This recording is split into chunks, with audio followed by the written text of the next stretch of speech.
나는 흙수저였다. 모아둔 돈 없었고 미래도 없었다. 세후 170에서 180 받으면서 차는 꼭 타야겠다고 버텼고 보험료랑 유지비, 통신비 빠지고 나면 남는 돈은 없었다.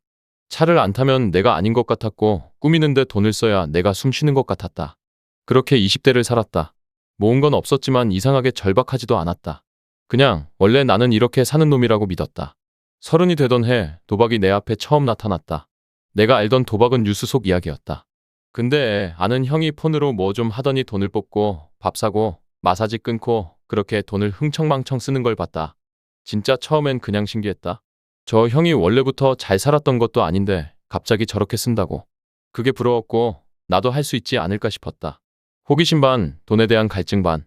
그렇게 시작된 게 MGM 바카라였다. 소액으로 깔짝대다 처음 5층으로 시작. 먹죽, 먹먹죽 그래도 하루에 5만 넘게 벌리니까 그게 대리 뛰던 시급보다 훨씬 잘 벌리는 거였고 어느 순간엔 하루 단위가 아니라 한 판 단위로 돈을 쓰고 있었다. 거기서부터였다. 이게 내 인생을 삼켜버릴 거라는 걸 그땐 몰랐다. 정말로 몰랐다. 처음엔 진짜 먹먹죽이었다. 잃어도 금방 복구되고 딸 땐 미친 듯이 기세등등했다. 몇 번은 돈 생기자마자 그 형한테 연락해서 형, 밥은 내가 살게요 하면서 허세도 부렸다. 그게 벌써 기분이 좋더라. 문제는 그게 반복되다 보니까 이 판이 돈을 버는 곳이 아니라 내가 있어야 할 곳처럼 느껴지기 시작했다는 거다. 하루하루가 게임 전 날처럼 설레고 일이 끝나면 무조건 충전부터 했다. 그러다 진짜 크게 미끄러졌다. 연패가 오기 시작했는데 감이 안 좋다는 걸 알면서도 못 멈췄다. 그게 사람이더라. 월급도 날렸고 갖고 있던 돈도 다 썼다. 그러고 나서도 멈추는 게 아니라 돈을 빌릴 궁리부터 했다. 신용은 원래 안 좋았고 1,2금융은 문 닫힌 지 오래였다. 찾다 보니까 4금융 대출이 있더라. 조건이 더럽든 이자가 미쳤든 상관없었다. 어차피 이겨서 갚으면 된다고 생각했다. 결국 7에서 800만 원 정도를 끌어냈고 그 돈을 들고 아는 형 차에 탔다. 차 안에서 둘이 쪼그리고 앉아 폰으로 계속 바카라만 돌렸다. 밥도 안 먹고 담배만 피우고 눈은 화면에 박혀서 PBB, PPP, 뱅플뱅 같은 그림만 찾고 있었다. 근데 이상하게도 그날은 아무리 봐도 안 터지더라. 결국 600이 그냥 눈앞에서 사라졌다. 무표정하게. 나는 그냥 폰 내려놓고 담배 한 대 피웠다. 뭔가 터져야 하는데 감정이 안 올라왔다. 그게 더 무서웠다. 처음으로 이거 좀 심각한 거 아닌가? 싶었던 날이었다. 근데도 나는 그 다음날 다시 충전했다. 진짜 그렇게 사라졌다. 정신 차리고 보면 오링, 마이너스. 그래도 손가락은 다시 충전 버튼으로 갔다. 바카라로 쫄딱 망하고 나서도 멈추진 못했다. 진짜 바보 같은 말이지만 그때 내 머리는 다른 판으로 갈아타면 먹힐지도 몰라. 이 생각뿐이었다. 그러다 폰으로 우연히 보게 된 게 배픽이었다. 픽스터라는 애들이 올린 글에선 하루에 200 적중, 사연타, 5번 더 몇 연속 성공. 댓글에선 나이스 적중 미쳤다 같은 말들이 쏟아졌고 나는 그거 보고 얘들 말대로만 따라가면 이른 거 복구할 수 있겠네란 생각을 했다. 진짜 바보 같은 생각인데 그땐 진심이었다.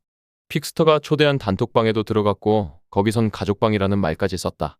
서로 축하해주고 실시간으로 인증하고 승리한 날엔 단체 환호하고 그 안에서 나는 소속감을 느꼈고 누군가가 내 대신 판단해준다는 것에 안도했다. 이때부터는 판단하지 않는 인간이 됐다. 픽이 뭐라고 하든 그냥 그대로 넣었고 적중 안 되면 욕하고 또 넣고 기계였다. 파워볼, 파짝, 이런 파업 뭔지도 모르고 따라갔는데 이상하게도 이게 또 가끔은 터졌다. 한 번에 10 넣고 50 나오는 맛을 봐버리니까 그때부턴 진짜 끝이었다. 문제는 금방 터지지 않는 날들이 더 많았다는 거다. 픽 하나 틀릴 때마다 이번엔 따겠지 하며 마틴. 돈이 없어도 마틴. 대출도 안 나오니까 폰 내구제, 카드깡, 일수까지 손댔다. 그걸로도 모자라니까 아예 돈을 돈으로 생각하지 않게 됐다. 보유머니는 그냥 사이버머니였고 지갑에 현금이 없어도 계좌에 숫자가 찍히면 그걸 내 돈이라 느꼈다. 그리고 그렇게 지워버린 돈이 어느새 5천을 넘어 있었다. 결국은 터졌다. 안 들킬 리가 없었다. 돈 구할 데가 없으니까 당연히 가족한테 손을 벌리게 됐고 처음엔 그냥 생활비 급하다는 핑계로 조금, 그 다음엔 대출 갚아야 한다며 조금 더. 그러다 못 버티고 그냥 집에 카드값 독촉장 들고 찾아왔다. 처음엔 어떻게든 둘러댔지만 부모님이 진짜 다 알아채신 건 내 표정에서였던 것 같다. 그날 엄마가 말없이 앉아있다가 갑자기 오열하셨다. 말도 안 하고 그냥 얼굴 감싸주고 울기만 하셨다. 그때 난 진심으로 내가 뭘 했지 싶었다. 근데도 입에선 이번에 다 갚고 끊을게요 라는 말이 자동으로 나왔다. 그게 그날 내가 할 수 있는 최선이었다. 일단 급한 일수 몇 개는 부모님 도움으로 갚았다. 근데 전부 말하진 않았다. 숨겼다. 몇 개는 그냥 내 선에서 해결할 수 있을 거라고 착각했다. 그 착각이 다음 화를 부른 건 당연했다. 뒤늦게 숨겨진 빚이 또 터졌고 이미 나는 지쳐 있었다. 갚을 방법이 없으니까 개인회생을 알아봤다. 법무사 통해서 접수했고 개시까지 몇 달 걸렸다. 처음 회생이 시작됐을 땐 이상한 안도감이 있었다. 이제는 괜찮겠지. 구조가 생겼으니까. 그 구조는 오래 안 갔다. 회생 인간하고 한 달도 안 돼서 또 했다. 청년내일 채용공제로 들어온 1,600만 원. 가족이 기다리고 있던 그 돈. 갚겠다고 약속했던 그 돈. 그거 전부 다 다시 쏟아부었다. 심지어 아빠 SUV 팔아서 생긴 돈까지 쓸어넣고 이번 한 번만 따면 다 정리된다. 는 말도 안 되는 희망만 붙잡고 있었다. 그리고 몇 주 만에 그 돈들도 다 사라졌다. 나는 집을 나왔고 몇 주 뒤 다시 쌍욕 먹으면서 본가로 기어들어갔다. 그때도 다시는 안 한다고 말했다. 근데 내 안에서는 이미 다시 할 타이머가 돌아가고 있었다. 정신 차려야겠다고 생각은 했었다. 진짜로 그때는 나도 끊고 싶었다. 그래서 도박중독센터에 등록했고 몇 번 상담도 받았다. 근데 웃긴 건 거기 가면서도 속으론 이러면 내가 착한 사람인 것 같겠지 그런 생각을 하고 있었다. 스스로에게 면죄부 주는 거였다. 돈 안 드는 상담 대충 듣고 끄덕이고 딱 그만큼만 했다. 그러다 어느 날 다시 조금만 해볼까? 가 튀어나왔다. 한두 판 진짜 가볍게. 그게 또 터졌다. 미친 듯이 먹히더라. 하루에 몇십, 많게는 200까지. 지금 생각해도 그 3주는 인생에서 가장 짜릿했던 시간이었다. 무섭게도 그때 통장에 2천이 찍혔다. 살면서 처음이었다. 카드 돌려막기만 하던 내가 아무 빚도 없는 상태로 순수 내 통장에 2천이 들어있는 걸 봤다. 그 순간 뭔가 안에서 울컥했다. 이제는 끝났구나. 이제 정말 다시 시작할 수 있겠다. 그게 착각이었다. 욕심이 올라왔다. 이 돈으로 아빠 차 다시 사드리고 채용공제 일부도 채워넣고 가족한테도 뭐 좀 보여주자. 근데 그러려면 조금만 더 불려야지. 시드가 많아지니까 백 금액도 자연스럽게 커졌고 차도 새로 샀다. 집에는 비밀로 하고 몇 달 전까지만 해도 자취비도 없어서 방 빼던 내가 다시 남들 눈치 안 보고 차 뽑고 있었다. 그리고 무너지는 건 진짜 한순간이었다. 차 팔았고 다시 다 넣었고 다시 텅 빈 계좌. 진짜 이건 아니다 싶었던 그때조차 내 머리는 또 다른 방법을 찾고 있었다.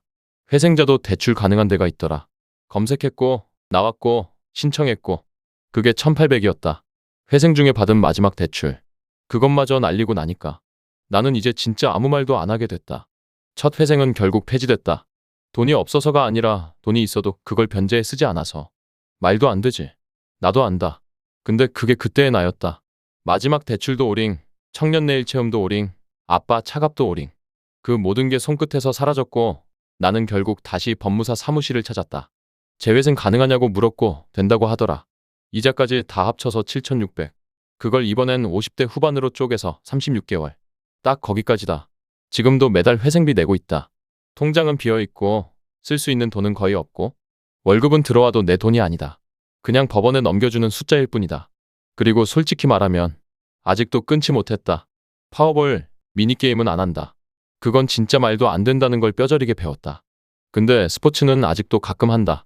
4에서 5풀 적중으로 100, 200 찍던 그 느낌이 자꾸 생각나서 안 되면 접자고 하면서 또 하고 또 지고 또 다짐하고 끊는다는 말이 이젠 너무 가볍게 느껴진다.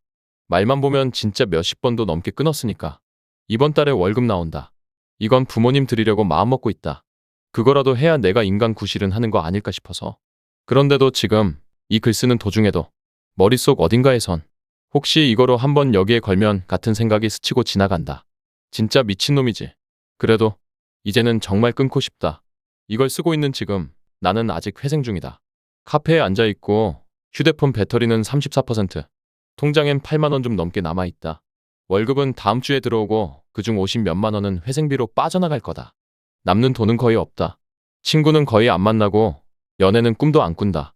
결혼 같은 건 포기했고 가족한테는 여전히 미안하고 앞으로 뭐가 어떻게 될지도 잘 모르겠다. 하지만 하나는 안다. 나는 아직 죽지 않았다는 것. 그게 대단하다는 말이 아니라 그냥 사실이다. 도박을 끊지도 못했고 빚도 완전히 없어진 건 아니지만 적어도 지금 이 순간 나는 살아있고 내가 무슨 짓을 해왔는지도 안다. 그리고 이 글을 쓰면서도 이거 누가 읽기라도 하면 나랑 비슷한 놈 하나쯤은 있을까? 그런 생각이 든다. 그래서 결론은 없다. 그냥 지금도 버티고 있다는 것. 그게 나다.